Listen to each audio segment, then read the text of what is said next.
aminao ry havana ny fahazavan'ny tompo miarabantsika mahatratra ety alahady ny sapany fitia zay atsiarovana ny nidiran'i Jesoa na nikaran'i Jesoa tamboninahitra tany Jerosalema fahizay. Raha mandinika ny soratra masina tsika ry havana dia nisy fidirana mpanjaka indroa tao Jerosalema. Niverin'ny olona fa Messia moa ny ray tamin'izy ireny. Hitantsika any amin'ny Samuel faharo toko 5 any zany ny andininy voalohany ka hatramin'ny 10 sy ny mpanjaka voalohany toko voalohany andininy 7. Nitra voalohany dia Davida mpanjaka izay nitaingensovaly niakatra tao Jerosalema izay niady tamin'ny Jebosita tompo-tany tao. Nandresy moa izy tamin'izany. Ny faharoa dia nidiran'i Solomona ihany koa tao Jerosalema fa ampondra vavy moa nitaingenany tamin'izay. Dia nitsenaina tamin'ny fitsofana sodina zava-maneno izy. Fa ito tary io dia ny afara tamin'ny ororo-tany nitresaka ny tany ka orinan'io fiobiana io. Reo no tantarana fidirana mpanjaka tao Jerosalema. Fa taty amin'ny taona 500 talohan'ny Kristy dia nasehon'Andriamanitra tamin'ny Zakaria mpaminany kosa ny avily tena mpanjaka ilay Mesia n'Andriamanitra Jesoa zany. Any amin'ny Zakaria toko 7 andininy 7 ka hatramin'ny 10 any. Mpanjaka zay hiakatra ho an'i Jerosalema. Mesia tsy ho an'ny jiosy ihany fa ho an'ny jentilisa ihany koa. Nilaza mantsy Zakaria fa ilay Mesia zay hiakatra ho Jerosalema dia mpanjaka sy tondra fihavanana, tondra fiadanana ary fihavanana ihany koa ho an'ny jiosy sy ny jentilisa. Fa anitsika ry havana dia hijery kosa izay ty mpanjaka ilay Mesia niakatra tany amboninahitra efa nambara meloha efa ela be niakatra tao Jerosalema. Jesoa no mpanjaka, Jesoa no mpanjaka ka maneke ho irany. Jesoa no mpanjaka ka maneke ho irany. Jereo tsara ry havana fa ny tantaran'i Davida dia 30 taona izy nanomboka nanjaka teo amin'ny fanjakany ny tantara. Ary nanjaka 30 taona izy. Ao atsika avy hatrany hoe araha miteny 30 dia hoe 30 taona Jesoa no maty ary nitsangana tamin'ny maty. Ao an-tsainy ny jiosy hatrany hoe taranaka Davida, avy amin'ny Davida ity Jesoa ty. Fa Davida dia nanjaka teo amin'ny Israely ihany fa Jesoa kosa dia manjaka amin'izao rehetra izao. Jesoa no mpanjaka. Raha hiditra tamin'ny tekstika, Jesoa no mpanjaka maneke ho irany. Nisy olona maromaro ry havana voalaza fa niaraka tamin'i Jesoa izay ho an'ny Jerosalema niaraka an'ireo mpianatra moa zany. Fa ny roalahy kosa dia nanaovana iraka manokana mandehana. Naniraka roalahy ozy izy tamin'ny mpianany. Ary voalaza fa ny tety dia hoe tsy misy fandavana mihitsy na kely aza. Satria efa nomeny ilay mpanjaka avokoa ny toromarika rehetra mba ahafahany reto roalahy reto mamita ny asa nandrana azy. Mesia mpanjaka Jesoa Kristy. Mpanjaka no maniraka anao ry havana. maneky fa manana fahefana feno izy haniraka zay tia ny rano zay ny mampanjaka azy manana fahefana feno izy raha afaka manalao amin'ny tompo mba tsaronao ve fa manam-pahefana manao koa Jesoa haniraka anao hifidy anao hanao ny asany efa mba nandreny feon'ny tompo ve anao ny hoe iza no irako ary iza no andeha ho irakay inona ny tokony valy teny inty aho aza irahanao ho ny sasany inty aho fa aza irahanao inty aho iraho aho zany ny valy teny tokony ao am-pon'ny olona zay iranana satria mpanjaka no maniraka anao misy fifidianana atsoaty Jesoa no mifidy zay tia no fidiana fa tsy ny mpianatra no fandamina hoe ndana lesy fahela zao no tokony mba mahavita an'izany fa sasana zay tsy mahavita an'izany fa Jesoa no maniraka maneky mpanjaka manana ny fahefana haniraka no maniraka anao aza manana ia fa tantereo ampitiavana izay andrahan'ny tompo anao Jesoa no maniraka maneky satria misy raha ilan'ny tompo anao misy raha andrahan'ny tompo anao hitany tompo avokoa mampanjaka sy mpaminany azy raha teo hitany ny voageja misy voageja tsy hafa manompo tahaka ny zana-boriky mifatotra maniraka anao Jesoa hanafaka azy ireny maro ny voageja tsy afaka manompo fa tsy misy na iza manakana ny tompo tsisy mahasakana ny tompo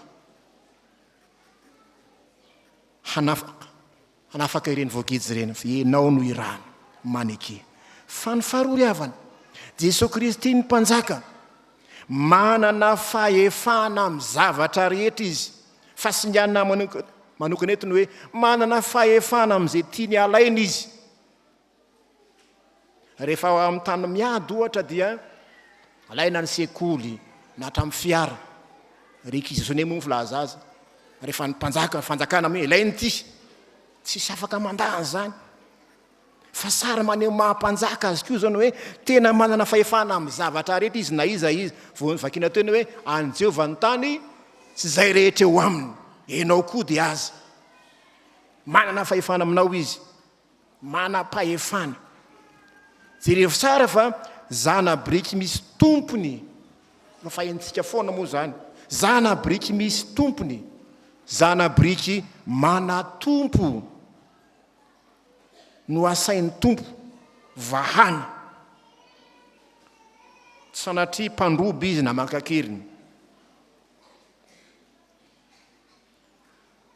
fa manam-pahefana amin'ny zavatra rehetra izy maneho ny mahampanjaka azy izy tatika tsara fa tsy nandany ny tompony zana-boriky manam-pahefana izy ry avana etra amin'ny tompo manana fahefana tokoa ve ny tompo amin'ny fiainanao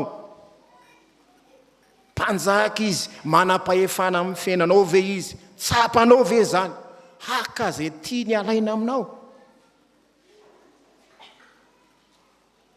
sady sao dia mihevitra ianao fa ianao ihany ny masy mandidy amin'ny fanananao ka tsy azo nizaniza kitikitiany zany tsy azo niza alainy zany fa anao io fanananao satria ianao niary an'io ianao nitsemoka tamin'io fa tsareo viriavana mpanjaka ny tompo tsy manao anteritreritra ianao aza